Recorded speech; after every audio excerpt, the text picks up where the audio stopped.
आजची सकाळ आपल्या राहत्या तालुक्याच्या सर्व फूल उत्पादक शेतकऱ्यांच्या कष्टाचं, सर्वांच्या प्रार्थनेचं आणि सर्वांनी ठेवलेल्या विश्वासाचा विजय आज झालेला आहे. या निमित्ताने मी मुद्दामून सांगतो. अनेक तर्कवितर्क लावले जात होते, अनेक चर्चाही झाल्या. माननीय उच्च न्यायालयाने स्पष्टपणे उल्लेख केलेला आहे की सदर पूल चालू करण्यासंदर्भात तत्कालीन महसूल मंत्री व दुग्ध विकास मंत्री राधाकृष्ण विखे पाटलांनी घेतलेल्या पुढाकाराच्या माध्यमातून कमिटी स्थापन झाली आणि कमिटीने दिलेल्या सूचनेनुसार ठराव झाला आणि त्या ठरावाला आम्ही मान्यता देत आहोत, असं स्पष्टपणे उच्च न्यायालयाने सांगितलेलं आहे. त्यामुळे जी लीड मला वाटत होती की 75 पर्यंत राहील, ती आता आज 1 लाख झालेली आहे.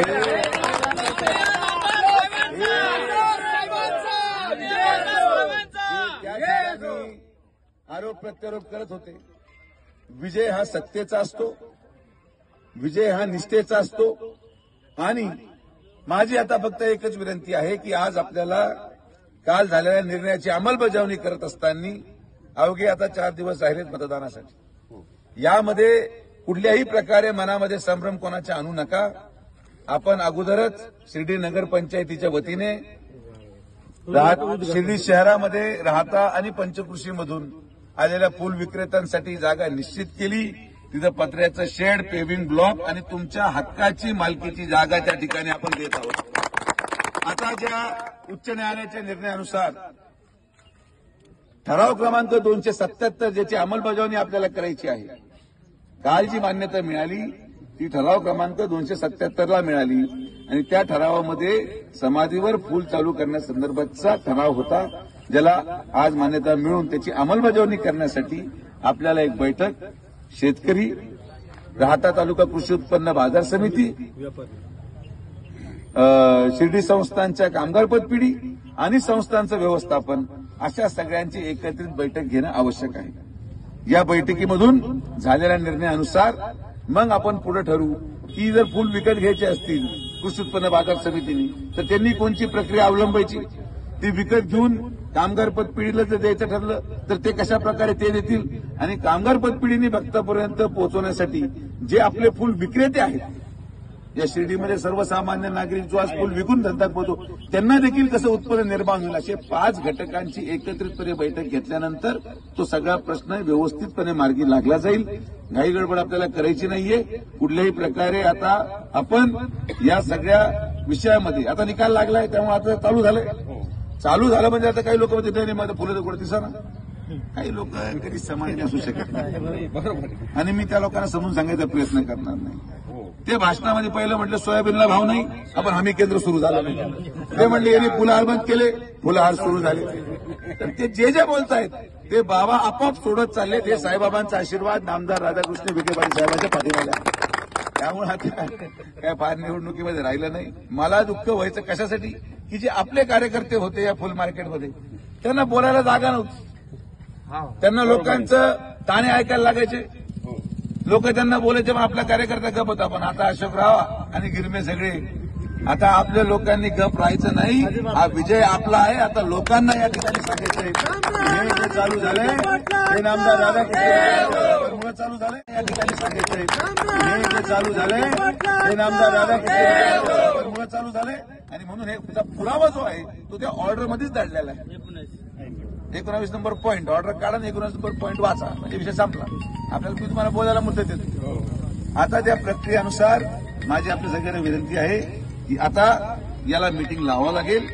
आचारसंहिता असल्यामुळे ही लगेच मीटिंग 4 दिवसामध्ये घेणं शक्य नाही. आज जर चुकीची घाई गडबडीत आपण मीटिंग घेतली, किंबहुना चुकीचा निर्णय झाला तर सगळ्यांना नुकसान होता कामा नये. म्हणून निवांते आपण कुठे जातोय, आमदार कोण आहे माहिती, 100% कोण राहणार ते माहिती, सरकार आपलं आहे. तुमच्या सगळ्यांच्या आशीर्वादाने मंत्री परत आपणच आहोत. त्यामुळे मुख्यमंत्री जात नाही. फूल उत्पादक इथंच आहेत, फूल विक्रेते इथंच आहेत, बाबांची भूमी इथंच आहे आणि नामदार राधाकृष्ण विखे पाटील साहेब सुद्धा इथंच आहेत. त्यामुळे काही बदल होणार नाही. आपण सगळेजण त्या ठिकाणी आनंद उत्साहामध्ये आज जो विश्वास तुम्ही ठेवला, प्रदीर्घ संघर्ष करावा लागला, वर्षभर न्यायालयीन लढा उभा केला, कृषी उत्पन्न बाजार समितीने 2 शेतकऱ्यांमार्फत आपली केस लढवली, त्या ठिकाणी वकील दिले. आज जे भाषण करतायत की आमच्यामुळे सुरू झालं, मला तुम्ही सांगा, त्यांना विचारा की तुम्ही कोणता वकील दिला होता सांगा, कोणी याचिका केली होती, कोणी खर्च केला न्यायालय लढाईसाठी. हे सगळी भंपगिरी आहे. त्यामुळे आता प्रत्येकाने जनजागृती करा. सगळ्यांना सांगा की 20 तारखेला जेव्हा आपण जाऊ आणि आतमध्ये मतदान केंद्रामध्ये 1 नंबरचं बटन हे आपल्या साहेबांचं आहे. खालचे चेहरे पाहू नका, हे सगळे बाद झालेले आहेत, यांच्याकडे काही नाही तुम्हाला देण्यासाठी, हे तुम्हाला काही देऊ शकत नाही. आपल्या मुलांच्या भविष्यासाठी, राहता तालुका फुल उत्पादकांच्या भविष्यासाठी, आणि एवढंच नाही पण आपण या राहत्या तालुक्याच्या फुल उत्पादकांसाठी अवघ्या पुढच्या 1 वर्षामध्ये कृषी उत्पन्न बाजार समितीच्या माध्यमातून सगळ्यांना कुठलंही फार नॉमिनल, म्हणजे कुठलं म्हणजे माझा तर प्रयत्न काहीच घेऊ नये, पण नॉमिनल भाड्याने देखील तुमच्या स्वतःच्या माल साठवण्यासाठी कोल्ड स्टोरेज आपण तुम्हाला देऊ, हे पण तुम्हाला सांगतो. आता हे कोण देऊ शकतं?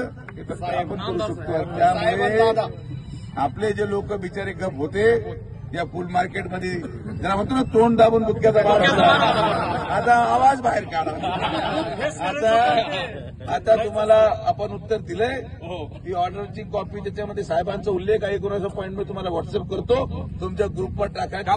माननीय उच्च न्यायालयांनी देखील साहेबांनी पुढाकार घेऊन हे फुलाची सुरुवात केलेली आहे, हे पण ऑर्डरमध्ये नमूद केलं. त्यामुळे तर साहेबांचं नाव ऑर्डरमध्ये असल्यावर बाकीच्यांचं नाव आहे का? यांचे नाव पुढे दिसत नाही, फक्त बोलतील. त्यामुळे हे डिझाईन तयार केली, काय फोटो ऑर्डर टाकून असं तसं. मी तुम्हाला कोर्टाची ऑर्डर टाकतो, संपला विषय. कोर्टाची ऑर्डर तर चुकीची नाहीये. कोर्टाच्या ऑर्डरमध्ये कोणाचं नाव आहे हे पाहून घ्या, हे सोपा विषय. आपण हे बोगे धंदा करत नाही, आपल्या करायची गरज नाही. हे डुप्लिकेट पण आपल्या रक्तात नाहीये. जे बोललं ते करून दाखवलं. आणि याच्यामध्ये मी तर म्हणत नाही की आम्ही केलं, मी म्हणतो हे बाबांनी केलं. आम्ही म्हणत नाही की आम्ही केलं, हे बाबांनी केलं आणि बाबांनी करून घेतलं.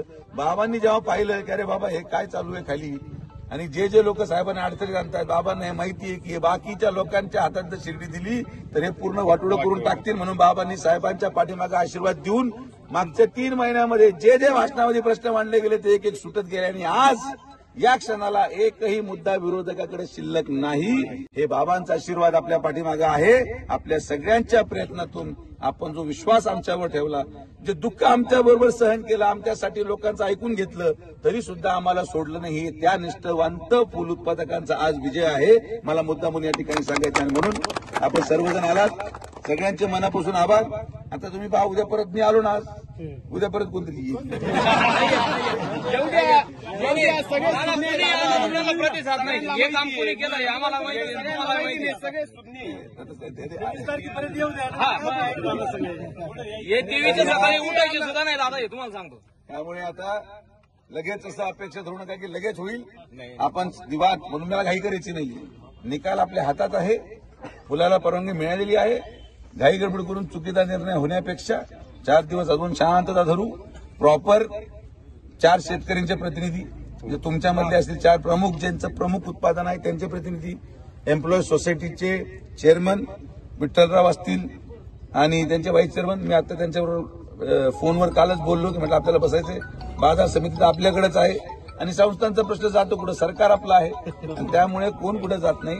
प्रॉपर बसून कशा प्रकारे भाव ठरवला जाईल, कशा प्रकारे शेतकऱ्यांना नुकसान होणार नाही, कशा प्रकारे बाजार समितीला 1 रुपये नको याच्यामध्ये, पण जो फुल विक्रेता आहे त्याला देखील आपण कसं न्याय देता येईल, त्याचंही घर चाललं पाहिजे, तुमचंही घर चाललं पाहिजे आणि भक्तांना देखील अडचण येता कामा नये. यासाठी एक नियमावली बनवावं लागेल. न्यायालयाच्या आदेशाप्रमाणे जी नियमावली माननीय कलेक्टर म्हणजे भोसले साहेब यांच्या अध्यक्षतेखाली जी कमिटी होती त्यानुसार आपण हा सगळा मार्ग काढणार आहोत. तर शांतता घ्या, निवांत बसा, आपलं हे सगळे प्रक्रिया होऊ द्या आणि मग मी सगळं एक एक करून मार्गी लावतो. आज जर आपण कुठल्याही प्रकारचा आग्रह केला तर मग आपला नुकसानाचं ठरायला नको. कारण की भाव तुमचं फुलाचा भाव दिवसातून 3दा वापरतो, 5-5 मिनिटापासून, म्हणून ती गडबड होतो नका. आपण ते गडबड केली तर नुकसान आपल्या लक्षात घ्या. 21 ग्राउंडवर आपण 21 तारखेला किंवा 22 तारखेला जसं वेळ मिळेल मी सगळ्या प्रतिनिधी शेतकऱ्यांची मी बैठक घेणार आहे स्वतंत्रपणे आणि सगळ्यांची बैठक घेऊन एक नियमावली बनवून आपण आपलं पुढे जाऊ. तर एवढे वर्षभर थांबलेत, अजून थोडा काही 1-2 दिवसाचा विषय फक्त राहिलेला, काही अडचण नाही, काही अजिबात करायची नाही. आपल्या हिताचा प्रश्न आहे, आपल्या भवितव्याचा प्रश्न आहे. आता पूल चालू होण्याचा आदेश झालाय, त्यामुळे आता कोणी परत मागे जाऊ शकत नाही.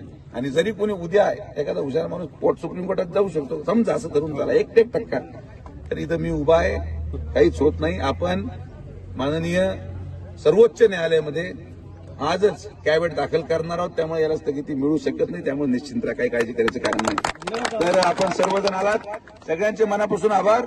ताकदीने उभे राहा, ताकदीने लढा आपल्या भवितव्यासाठी. 1 नंबरचं बटन माननीय नामदार राधाकृष्ण विखे पाटील साहेबांच्या पाठीमागे गंभीरपणे उभं राहून सरकारमध्ये आणि महाराष्ट्रामध्ये 1 नंबरचं मत नक्की आपल्या साहेबांना मिळावं. 1 लाख आपलं लीडचं टार्गेट आहे, तिथं पोहोचायचं आहे. हे उत्तर आपल्याला द्यायचं. लोक म्हणतात नाही यावेळेस 50 यावेळेस 75 आपलं 1 लाख टार्गेट 65 90 आणि 90 आता 1 लाख हेच टार्गेट आपलं असलं आपण सर्वजण आलात, सगळ्यांचे मनापासून आभार.